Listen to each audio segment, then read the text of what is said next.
before colonizers ever set foot on our shores. There were kingdoms, powerful, advanced, forgotten. But why don't we know them? What happened to the empires that once ruled these islands? But what if they weren't just myths? What if they really existed and left behind traces we've simply overlooked? Today, we're going back, way back. This is the story of the lost kingdoms of the Philippines and why their histories were buried. Before Manila, there was Tundok, a mighty trade hub, led not by warlords, but Lakan, rulers of diplomacy and gold. Long before the Spanish arrived, Tundok was already a thriving polity, centered in what is now Tondo. Chinese records from the Song dynasty mention it as a powerful kingdom, trading with China, India, and Arabia. Led by rulers like Lakandula, it was feared by pirates, respected by foreign envoys, and rich with gold and prestige. But Tundok wasn't just political. It had its own legal system, trade ports, and cultural identity. The kingdom wasn't just surviving, it was thriving. But with great wealth came great attention. When the Spanish arrived, they saw not a savage land, but a sophisticated kingdom already built on centuries of culture. So why don't we learn this in school? Because colonization didn't just conquer the land, it erased the memory of what came before. Erased, but not forgotten. Just south of Tundok, in present-day Santa Ana and Mandaluyong, another kingdom thrived, Namayan. Namayan ruled over the Pasig River Delta, its people building on the banks of fresh water and influence. Their rulers held titles like Lakan Tagkan, and their dominion stretched all the way to modern Laguna. They worshipped Anitun Tabu, the goddess of wind and rain. Their traditions lived on in folk memory, until urban sprawl covered it all. Today, Namayan lives mostly in the names of barangays, its real history buried beneath the concrete. Head to the south, and you'll find one of the most surprisingly globalized lost kingdoms, Butuan, a name whispered in old chronicles. Located in what is now Caraga, Butuan was a maritime power. Known for its golden craftsmanship and the mysterious balangay boats, Butuan was a cultural and economic beacon as early as the 10th century. Butuan minted its own gold coins. Crafted balangays, the ancient boats that proved Filipinos were seafarers. Butuan's gold wasn't just for show, it was currency.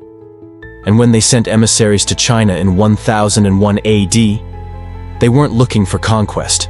They were claiming their seat at the table.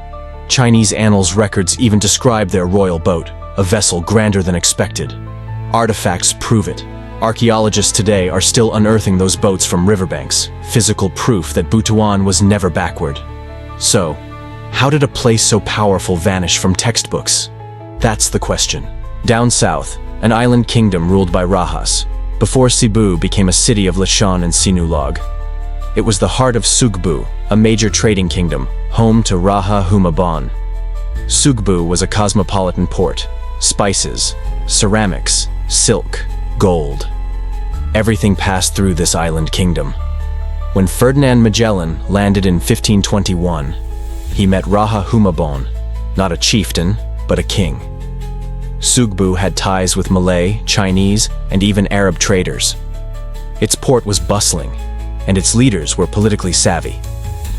Raha Humabon used alliances and religion to maintain power. But when Magellan offered Christianity and alliance, Raha Humabon agreed.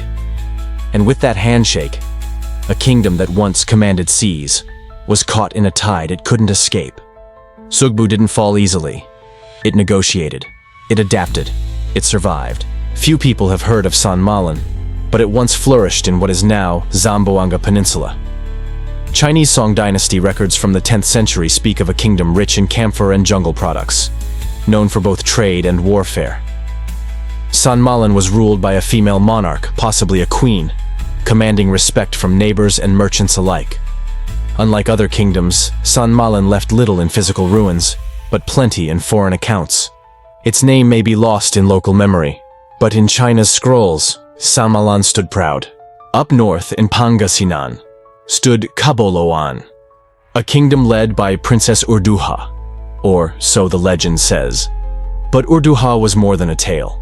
She appeared in travel logs of Arab and Chinese explorers. She was described as a warrior princess who led her army into battle, ruled justly, and refused foreign domination. Caboloan's coastal influence extended across the West Philippine Sea. It was a center of trade, of power, and of pride.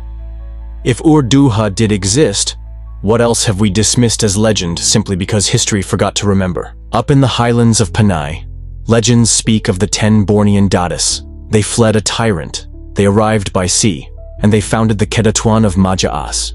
Was it myth? Archaeology says otherwise. Madja-as had warriors, laws, trade, and most of all, identity. Even today, many Visayans trace their roots to it, yet its memory fades, like smoke in the mountains. Welcome to the Sulu archipelago, home of the Sultanate of Sulu. This wasn't just a kingdom, it was a maritime empire. Founded in 1450, the Sulu Sultanate stretched across parts of Mindanao, Borneo, and even Palawan. With fleets of balangay ships, they ruled the waves with diplomacy and force. Even Spain couldn't conquer it fully, not for centuries.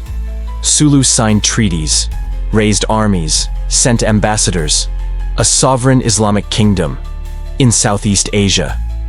And yet today, barely a footnote. These weren't just footnotes in forgotten scrolls.